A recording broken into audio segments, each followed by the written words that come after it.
విశాఖలో Andhra యూనివర్సిటీలోని post master ట్రెజరర్ను పోలీసులు arrest చేశారు. దీనికి సంబంధించిన మరింత సమాచారాన్ని మా ప్రతినిధి కూర్మరాజును అడిగి తెలుసుకుందాం. కూర్మరాజు, పోస్ట్ మాస్టర్ను ట్రెజరర్ను ఎందుకు అరెస్ట్ చేశారు?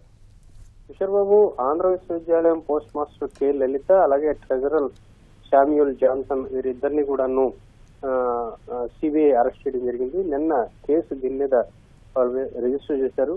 21.73 లక్షల రూపాయలని అక్రమంగా మార్చారు. ఎటువంటి ఆధారాలు తీసుకోకుండా కేవలం స్నేహితులు చెప్పినందువల్ల వారు మార్చారనేసి వారి మీద అభియోగం. దీని మీద పరిశోధించిన సిబిఐ వారిద్దరూ ఈ 21.73 లక్షలు అక్రమంగా మార్చారు, పాత 1,500 రూపాయల నోట్లు మార్చారనేసి నిర్ధారించి వారి మీద కేసు రిజిస్టర్ చేసి వాళ్ళని అరెస్ట్ చేయడం జరిగింది.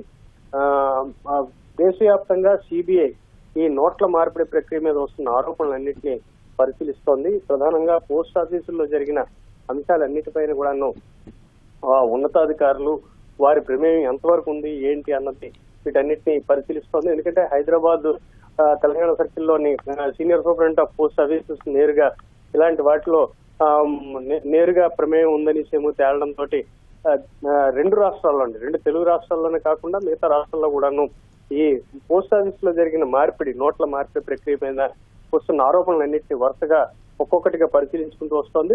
ఈ క్రమంలో భాగంగానే ఇది బయటపడడంతో వీరి మీద కేసు నమోదు చేసి అరెస్ట్ చేయడం జరిగింది. ధన్యవాదాలు కూర్మరాజు.